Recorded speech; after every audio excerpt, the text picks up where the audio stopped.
কেমন আছো তোমরা? আশা করি ভালো আছো, সুস্থ আছো। Hello everyone, C study YouTube চ্যানেলে সকলকে স্বাগত জানাই। আজ আমরা করব জেনারেল সায়েন্স সাধারণ বিজ্ঞান সেট 3। এর আগে আমরা দুটো সেট দেখেছিলাম। দুটো সেটে আমরা প্রথম দুটো চ্যাপ্টার কমপ্লিট করেছি। আজ আমরা করব তৃতীয় চ্যাপ্টার, পদার্থের অবস্থা এবং গতিশক্তি। ঠিক আছে, কোশ্চেন শুরু করার আগে পদার্থের অবস্থা ও গতিশক্তি সম্পর্কে আমরা একটু জেনে নিই। পদার্থের অবস্থা বলতে কী বোঝায়? যেমন আমরা ইট দেখি শক্ত, তাই তো? গ্যাস সিলিন্ডারে গ্যাস থাকে, রান্নার গ্যাস, গ্যাসীয় ওটা। আবার জল তরল পদার্থ। ঠিক আছে, তো পদার্থের মোটামুটি তিনটে অবস্থা হয় আপাততভাবে। ঠিক আছে, প্রথম কালে কঠিন, দ্বিতীয়ত গ্যাসীয়, তৃতীয়ত হচ্ছে তরল। পদার্থের তিনটি অবস্থা ছাড়াও পদার্থে কিন্তু আরও দুটি অবস্থা দেখা যায়। একটি হচ্ছে প্লাজমা, আরেকটা হচ্ছে অতি তরল অবস্থা। আর স্থিতি ও গতিশক্তি। স্থিতি ও গতিশক্তি মানে কি? বক্সিংয়ের ব্যাগ দেখেছো তোমরা? বক্সিংয়ের ব্যাগে যাতে পাঞ্চ প্র্যাকটিস করে, তাই তো, হাতের জোর বাড়ায়, যতক্ষণ পর্যন্ত ওটা ঝুলে থাকছে ওটা কিন্তু স্থিতিশক্তি ওর ভিতরে তৈরি হচ্ছে। ঠিক আছে, ঝম করে যদি আমি উপরের থেকে খুলে দিই ব্যাগটা, কী হবে? দম করে এসে মাটিতে পড়বে। তাহলে ওই যে অবস্থাতে স্থিতি ছিল সেই অবস্থা থেকে মাটিতে স্পর্শ করা পর্যন্ত কি হচ্ছে? এটা জোরে আছড়ে পড়ছে, তাই তো? তো এটাকে হচ্ছে গতিশক্তি। তাহলে যতক্ষণ ঝুলছে ততক্ষণ সেটা কী শক্তি ধারণ করছে? স্থিতিশক্তি ধারণ করছে। ঠিক আছে, আর যখন সেটা খুলে দিচ্ছি দম করে এসে মাটিতে পড়ছে, তো ওটা হচ্ছে গতিশক্তি। ওকে, প্রথম কোশ্চেন দেখে নিই আজকে। পদার্থের সাধারণ অবস্থা কটি? 2টি, 3টি, 5টি না 6টি? পদার্থের সাধারণ অবস্থা 3টি, অপশান বি। প্লাজমা বলতে পদার্থের কোন অবস্থাকে বোঝায়? এটা হলো পদার্থের চতুর্থ অবস্থা। ঠিক আছে, ফোর্থ স্টেট মনে রাখবে। এটা হচ্ছে পদার্থের ফোর্থ স্টেটকে প্লাজমা বলা হয়। ঠিক আছে, প্লাজমা বলতে কী বোঝায়? প্লাজমা বলতে বোঝায় অতি উচ্চ উষ্ণতায় আয়নিত অবস্থা। ঠিক আছে, অপশান সি হবে কারেক্ট অ্যান্সার। কোশ্চেন নাম্বার 3, অতি নিম্ন তাপমাত্রায় পদার্থের অবস্থাকে কি বলা হয়? একে প্লাজমা বলে, কঠিন অবস্থা বলে, অতি তরল অবস্থা বলে, কিংবা গ্যাসীয় অবস্থা বলে। কোনটা বলে? তবে সঠিক অ্যান্সার কী হয়ে যাবে? অপশান সি, অতি তরল অবস্থা।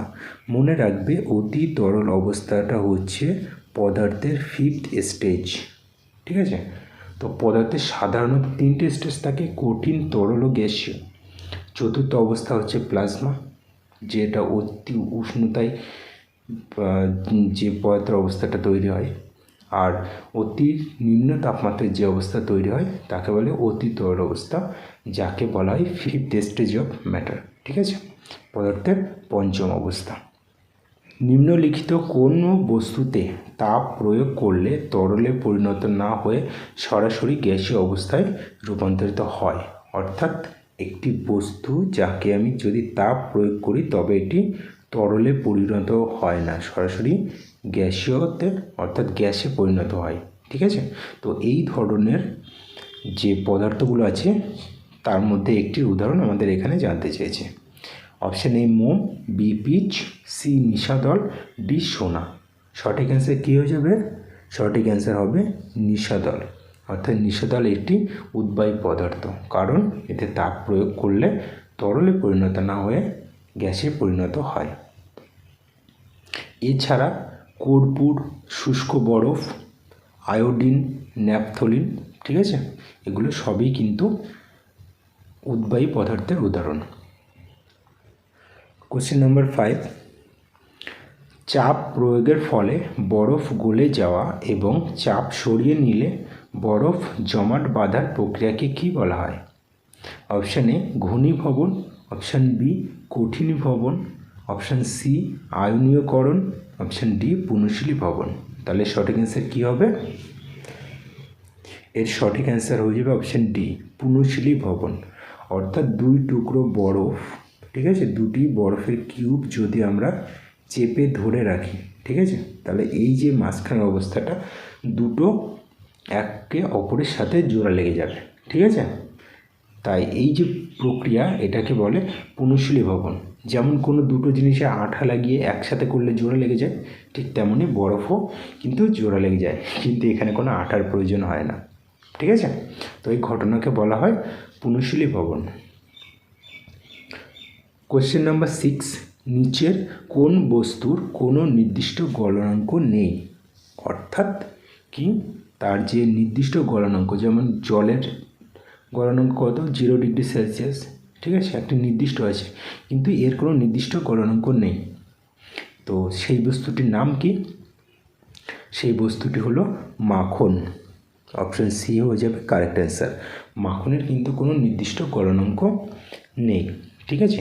মাখন ছাড়াও আরও কিছু পদার্থ আছে যাদের নির্দিষ্ট গলনাঙ্ক নেই, যেমন মোম, ঠিক আছে, মোম, কাঠ, পিচ ও চর্বি, ঠিক আছে, এদের কিন্তু কোনো নির্দিষ্ট গলনাঙ্ক নেই। ওকে, নেক্সট কোশ্চেন নাম্বার 7, যে নির্দিষ্ট চাপ ও উষ্ণতায় পদার্থের তিনটি অবস্থা একই সঙ্গে অবস্থান করতে পারে তাকে কি বলা হয়? অর্থাৎ পদার্থের তিনটি অবস্থা কী কী? কঠিন, তরল, গ্যাসীয়। এই তিনটি অবস্থায় একই সঙ্গে অবস্থান করে, তো তাকে কি বলা হয়? নিম্নবিন্দু, কঠিন অবস্থা, ট্রিপল বিন্দু, না কোনোটি নয়? তাহলে সঠিক অ্যান্সার কী হয়ে যাবে? এর সঠিক অ্যান্সার হয়ে যাবে ট্রিপল পয়েন্ট বা ট্রিপল বিন্দু, অপশান সি। অতি নিম্ন উষ্ণতা বা তাপমাত্রায় বিষয়ক বিজ্ঞানকে কি বলা হয়? অর্থাৎ যে বিজ্ঞানে অতি নিম্ন তাপমাত্রা পরিমাপ করা হয় সেই বিজ্ঞানকে কি বলা হয়? তো এর সঠিক অ্যান্সার কী হয়ে যাবে? অপশান দেখে নিই, ক্রায়োজেনিক্স, অন্তোলজি, কসমোলজি, ইকথিওলজি। তো এর সঠিক অ্যান্সার কী হয়ে যাবে? এর সঠিক অ্যান্সার হয়ে যাবে ক্রায়োজেনিক্স, ঠিক আছে, অপশান এ ক্রায়োজেনিক এমন একটি বিজ্ঞান যে বিজ্ঞানে অতি নিম্ন তাপমাত্রাও কিন্তু পরিমাপ করা যায়। কসমোলজি বলতে কী বোঝায় আমরা একটু জেনে নিই। কসমোলজি মানে কি? কসমোলজি হচ্ছে মহাবিশ্ব, অর্থাৎ আমাদের বিশ্ব ব্রহ্মাণ্ডে, ঠিক আছে, উৎপত্তি ও গঠন সম্পর্কিত যে ইতিহাস সেটাকে বলা হয় কসমোলজি। আর ইকথিওলজি কাকে বলে? ইকথিওলজি হচ্ছে ফিশ, ঠিক আছে, ফিশ সম্পর্কিত স্টাডি, অর্থাৎ মাছ সম্পর্কিত স্টাডিকে বলা হয় ইকথিওলজি। কোশ্চেন নাম্বার 9, কোন পদার্থের গলনের সময় আয়তন বাড়ে? কোন পদার্থের গলনের সময় আয়তন বাড়ে এবং চাপ বাড়ালে তার গলনাঙ্ক বাড়ে? এমন কোন পদার্থ? বরফ, ন্যাপথলিন, ঢালাই লোহা, নাকি কাঠ? তাহলে কোন পদার্থ গলনের সময় আয়তন বাড়ছে, আবার চাপ প্রয়োগ করলে তার গলনাঙ্ক কিন্তু বেড়ে যায়? তাহলে সঠিক অ্যান্সার কী হয়ে যাবে? অপশান বি, ন্যাপথলিন হয়ে যাবে এর সঠিক অ্যান্সার, ঠিক আছে। এমন আরও পদার্থ আছে যাদের গলনের সময় আয়তন বাড়ে এবং চাপ প্রয়োগের ফলেও তাদের গলনাঙ্ক বেড়ে যায়। সেগুলো কী কী আমরা জেনে নেব এখান থেকে। তামা প্রথমত আছে, তামা, ঠিক আছে, তামা, সোনা, রূপা আর মোম। এই পদার্থগুলোতে গলনের সময় আয়তন বাড়ে এবং চাপ প্রয়োগের ফলে এদের গলনাঙ্ক বেড়ে যায়, অর্থাৎ তাড়াতাড়ি সিদ্ধ হয় বা তাড়াতাড়ি গলে যায়, ঠিক আছে। কোশ্চেন নাম্বার 10, বটমিলীয় পরীক্ষায় ব্যবহৃত তারের বৈশিষ্ট্য কী? অর্থাৎ বটমিলীয় পরীক্ষায় যে তারগুলি ব্যবহার করা হয় সেই তারগুলির কী কী বৈশিষ্ট্য বা কন্ডিশন থাকতে হবে সেটা আমাদেরকে জানতে চেয়েছে। অপশান এ, তারটি খুব সরু হবে। অপশান বি, তাপের সুপরিবাহী হবে। অপশান সি, চারিপাশের উষ্ণতা 0 ডিগ্রি সেলসিয়াস এর থেকে বেশি হবে। আর ডি, সবকটি। এর সঠিক অ্যান্সার হয়ে যাবে কি? সবকটি, অপশান ডি। অর্থাৎ এই ক্ষেত্রে তার সরু হওয়া দরকার, তাপের সুপরিবাহী হওয়া দরকার, আবার উষ্ণতা চারিপাশে 0 ডিগ্রি সেলসিয়াসের থেকে বেশি হতে হবে, তবেই সেই তাপ পটমিলীয় পরীক্ষায় ব্যবহার করা সম্ভব। প্রেশার কুকার কে আবিষ্কার করেন? খুব ইম্পর্ট্যান্ট একটি কোশ্চেন, আমরা সবাই জানি, তাই তো? অনেকেই জানি প্রেশার কুকার কে আবিষ্কার করেন। তো সঠিক অ্যান্সার হয়ে যাবে কি? Dennis Pepin. অপশান বি হয়ে যাবে সঠিক অ্যান্সার। কোশ্চেন নাম্বার 12 দেখে নেব। 3 ভাগ আয়তনের শুষ্ক বরফ এবং 1 ভাগ আয়তনে সাধারণ লবণের হিম মিশ্রণ কত ডিগ্রি সেন্টিগ্রেড? অর্থাৎ এর উষ্ণতা কত হবে? যদি 3 ভাগ আয়তনে শুষ্ক বরফ এবং 1 ভাগ আয়তনে সাধারণ লবণ মেশানো হয়, তবে তার উষ্ণতা কত হবে? -13 degree Celsius, -23 degree Celsius, 20 degree Celsius, আর হচ্ছে 40 ডিগ্রি সেলসিয়াস। এটা কিন্তু পরীক্ষায় আসে, পরীক্ষার জন্য খুবই একটি ইম্পর্টেন্ট কোশ্চেন। তো এর অ্যান্সার কী হয়ে যাবে? অপশান বি 23 ডিগ্রি সেলসিয়াস হয়ে যাবে সঠিক অ্যান্সার। কোশ্চেন নাম্বার 13, কোন পদার্থের গলনের সময় আয়তন কমে এবং চাপ বৃদ্ধি করলে তার গলনাঙ্ক কমে যায়? জল, কয়লা, শুষ্ক বরফ না অ্যান্টিমনি? তাহলে সঠিক অ্যান্সার কী হয়ে যাবে? Antimony, option D.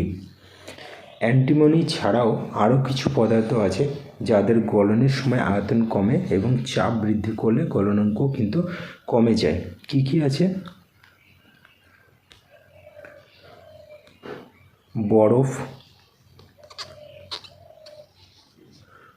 বরফ, ঢালাই লোহা, ঠিক আছে, বিসমাথ, অ্যান্টিমনি, পিতল, এগুলো কি গলনের সময় আয়তন কমে, আবার চাপ প্রয়োগ করলে তাদের গলনাঙ্ক বৃদ্ধি পায়। কোশ্চেন নাম্বার 14, বরফ গলনের লিনতাপ কত? 40 ক্যালোরি পার গ্রাম, 80 ক্যালোরি পার গ্রাম, 537 ক্যালোরি পার গ্রাম না 272 ক্যালোরি পার গ্রাম? এটি একটি খুব কমন কোশ্চেন, পরীক্ষার জন্য খুব ইম্পর্টেন্ট। তাহলে সঠিক অ্যান্সার কী হয়ে যাবে? 80 ক্যালোরি পার গ্রাম। অর্থাৎ বরফ গলনের লিনতাপ কত? 80 ক্যালোরি পার গ্রাম। এটা হলো সিজিএস পদ্ধতিতে, ঠিক আছে, সিজিএস পদ্ধতিতে 80 ক্যালোরি পার গ্রাম। কিন্তু এসআই পদ্ধতিতে বরফ গলনের লিনতাপ কত? এসআই পদ্ধতিতে বরফ গলনের লিনতাপ হলো 3.36 ইন্টু 10⁵ জুল পার কেজি, ঠিক আছে। কোন তাপকে থার্মোমিটারে ধরা যায় না? ক্যালোরি, লিনতাপ, জুল না মৃদুতাপ? তাহলে সঠিক অ্যান্সার কী হয়ে যাবে? এর সঠিক অ্যান্সার হয়ে যাবে লিনতাপ, অপশান বি। ইম্পর্টেন্ট একটি কোশ্চেন। এটি আবিষ্কার করে কে? জোসেফ ব্লাক, ঠিক আছে। জোসেফ ব্লাক লিনতাপ আবিষ্কার করেন। এটি আবিষ্কার করা হয় 1750 সালে। কোশ্চেন নাম্বার 16, ইউট্যাকটিক উষ্ণতা বলতে কত ডিগ্রি সেন্টিগ্রেড উষ্ণতাকে বোঝায়? খুব ইম্পর্টেন্ট কোশ্চেন, পরীক্ষায় অনেকবার এসছে। Option A 28 degree Celsius, option B -23 degree Celsius, option C 32 degree Celsius, option D 10 degree Celsius. তাহলে এর সঠিক অ্যান্সার কী হয়ে যাবে? -23, অর্থাৎ 23 ডিগ্রি সেলসিয়াস। অর্থাৎ এর আগের কোশ্চেন আমরা যখন দেখলাম যে 3 ভাগ আয়তনের শুষ্ক বরফ ও 1 ভাগ আয়তনের সাধারণ লবণের হিম মিশ্রণ কত ছিল? -23 ডিগ্রি সেলসিয়াস। এই ক্ষেত্রেও কিন্তু সেম ওই উষ্ণতাটিকেই কিন্তু ইউট্যাকটিক উষ্ণতা বলা হয়। সিজিএস পদ্ধতিতে জলের বাষ্পীভবনের লিনতাপ কত? 537 ক্যালোরি পার গ্রাম, 80 ক্যালোরি পার গ্রাম, 500, দুটো সেম অপশান, আচ্ছা, 537 জুল পার কেজি আর 480 ক্যালোরি পার গ্রাম। তাহলে এর সঠিক অ্যান্সার কী হয়ে যাবে? 537 calorie per gram, option A. SI পদ্ধতিতে জলের বাষ্পীভবনের লিনতাপ কত? তাহলে এসআই পদ্ধতিতে জলের বাষ্পীভবনের লিনতাপ হবে 2.225 ইন্টু 10⁶ জুল পার কেজি। ওকে, সিজিএস পদ্ধতিতে 537 ক্যালোরি পার গ্রাম, এসআই পদ্ধতিতে 2.225 × 10⁶ জুল পার কেজি হলো জলের বাষ্পীভবনের লিনতাপ। কোশ্চেন নাম্বার 18, 1 ক্যালোরি সমান কত? 0.24 জুল, 04.2 জুল, 2 জুল আর 3.2 জুল। খুবই ইম্পর্ট্যান্ট একটি কোশ্চেন। তাহলে সঠিক অ্যান্সার কী হবে? Option B, 4.2 joule. জিরোর কোনো মতলব নেই এখানে, ঠিক আছে? আগে জিরো বসলে তার কোনো মানেও থাকে না। তো এখানে সঠিক অ্যান্সার কী হয়ে যাবে? 1 ক্যালোরি সমান 4.2 জুল। এটা তো আমরা জানলাম ক্যালোরি থেকে জুল। যদি তোমায় বলা হয় যে 1 জুল সমান কত ক্যালোরি, 1 জুল সমান 0.24 ক্যালোরি, ঠিক আছে? 19 নম্বর কোশ্চেন, দার্জিলিংয়ে কোনো জিনিস সিদ্ধ হতে বেশি সময় নেয় কেন? অপশান এ, জলের স্ফুটনাঙ্ক বেশি, অপশান বি, জলের স্ফুটনাঙ্ক কম, অপশান সি, বায়ুর তাপমাত্রা কম, অপশান ডি, ঠান্ডা আবহাওয়ার জন্য। তাহলে এর সঠিক অ্যান্সার কী হবে? জলের স্ফুটনাঙ্ক কম। অপশান বি হবে সঠিক অ্যান্সার। দার্জিলিংয়ে জলের স্ফুটনাঙ্ক কত? আমরা এখান থেকে একটু জেনে নেব। 93.6 ডিগ্রি সেলসিয়াস। ওকে, তো দার্জিলিংয়ে জলের স্ফুটনাঙ্ক 93.6 ডিগ্রি সেলসিয়াস। যেহেতু জলের স্ফুটনাঙ্ক কম, সেহেতু কোনো জিনিস সিদ্ধ হতে বেশি সময় লাগে। তার মানে কি, জল কম উষ্ণতায় বাষ্প হতে শুরু করে, আর যেটি বাষ্প হয় সেটাই তো আলটিমেট জলের উষ্ণতা। তো যেহেতু কম উষ্ণতায় বাষ্প হয়, সেহেতু জিনিস সিদ্ধ হতেও বেশি সময় নেয়। কোশ্চেন নাম্বার 20, নিউটনের প্রথম গতিসূত্র থেকে আমরা কি জানতে পারি? ত্বরণ সম্পর্কে, বেগ সম্পর্কে, বলের পরিমাপ প্রণালী সম্পর্কে, নাকি বলের সংজ্ঞা সম্পর্কে? এটা আমরা অনেকেই জানি। পরীক্ষার জন্য নিউটনের 3টি সূত্রই খুব ইম্পর্ট্যান্ট। 3টি সূত্র আমি এখানে রেখেছি। তো এর সঠিক অ্যান্সার কী হয়ে যাবে? এর সঠিক অ্যান্সার হবে বলের সংজ্ঞা। অপশান ডি হয়ে যাবে সঠিক অ্যান্সার। অর্থাৎ প্রথম গতিসূত্র থেকে আমরা বল সম্পর্কে জানতে পারি। আর বলের সংজ্ঞা, বল বলতে কী বোঝায়? কোনো একটি বস্তু এক স্থানে রাখা আছে, তার উপরে যদি আমি বল প্রয়োগ করে সরিয়ে না দিই, কিংবা নিজের দিকে টেনে নিয়ে আসি, কিংবা না তুলে নিই, তাহলে সেই জিনিসটা চিরকাল এক জায়গায় থাকবে, তাই তো? তো বাইরে থেকে যে ফোর্স অ্যাপ্লাই হচ্ছে, এটিকে বলা হয় বল, অর্থাৎ যে শক্তি অ্যাপ্লাই হচ্ছে, ঠিক আছে? নেক্সট কোশ্চেন, নিউটনের দ্বিতীয় গতিসূত্র থেকে আমরা কি জানতে পারি? প্রথম গতিসূত্র বলের সংজ্ঞা, দ্বিতীয় গতিসূত্র থেকে আমরা কি জানতে পারি? ভরবেগ সম্পর্কে ধারণা পাওয়া যায়, বলের একক সম্পর্কে ধারণা পাওয়া যায়, বলের পরিমাপ প্রণালী সম্পর্কে জানতে পারি, আর অপশান ডি আছে উপরের সবকটি। তাহলে সঠিক অ্যান্সার কী হবে? উপরের সবকটি। অর্থাৎ নিউটনের দ্বিতীয় গতিসূত্র থেকে ভরবেগ সম্পর্কে জানতে পারি, বলের একক সম্পর্কে জানতে পারি, এবং বল কীভাবে পরিমাপ করা হয় সে সম্পর্কে আমরা জানতে পারি নিউটনের দ্বিতীয় গতিসূত্র থেকে। কোশ্চেন নাম্বার 22, নিউটনের তৃতীয় গতিসূত্রের একটি উদাহরণ দাও। আমরা সবাই জানি, তাই তো? নিউটনের তৃতীয় গতিসূত্র: পাখির উড়ে যাওয়া, নৌকার মাঝির দাঁড় টানা, সি রকেটের উৎক্ষেপণ, ডি উপরের সবকটি। তাহলে এর অ্যান্সার কী হয়ে যাবে? সবকটি। এই 3টি কাজই কিন্তু নিউটনের তৃতীয় গতিসূত্রের উপর ডিপেন্ড করে হয়। নিউটনের তৃতীয় গতিসূত্র কি বলে? যে প্রতিটা ক্রিয়ার একটি সমান ও বিপরীতমুখী প্রতিক্রিয়া আছে, ঠিক আছে? একদম সিম্পল একটি উদাহরণ নিয়ে নাও। একটা বলকে যদি আমি দেওয়ালে ছুঁড়ে মারি, বলটা উল্টে আমার দিকে চলে আসে, তো আমি যেটা ছুঁড়ছি সেটা একরকম বল কাজ করছে। বলটা যখন দেওয়ালে গিয়ে ধাক্কা খাচ্ছে, তখন তার বিপরীত বল কাজ করছে, অর্থাৎ বলটা উল্টে আমাদের আবার হাতে চলে আসছে, তাই তো? আমাদের দিকে চলে আসে। তো এটাই হলো নিউটনের তৃতীয় গতিসূত্র। কোশ্চেন নাম্বার 23, এসআই পদ্ধতিতে বলের একক কী? এটা আমরা অনেকেই জানি, পরীক্ষার জন্য খুব ইম্পর্ট্যান্ট, পরীক্ষায় কিন্তু অনেকবার এসেছে। এসআই পদ্ধতিতে বলের একক কী? ডাইন, নিউটন, জুল না আর্ক? এখানে দেখো ডাইন আর নিউটন, এই দুটোর মধ্যে কিন্তু স্টুডেন্টরা গুলিয়ে ফেলে, ঠিক আছে? ভুল করে আসে অনেকেই। তো এখানে সঠিক অ্যান্সার কী হয়ে যাবে? Newton, option B. এসআই পদ্ধতিতে বলের একক নিউটন। সিজিএস পদ্ধতিতে তাহলে কী হবে? সিজিএস পদ্ধতিতে তাহলে বলের একক কী হবে? সিজিএস পদ্ধতিতে বলের একক হবে ডাইন। ঠিক আছে, সিজিএস পদ্ধতিতে বলের একক হচ্ছে ডাইন। আর এসআই পদ্ধতিতে আমরা কী পেলাম? নিউটন। এখানে আরেকটু জেনে নেব আমরা। 1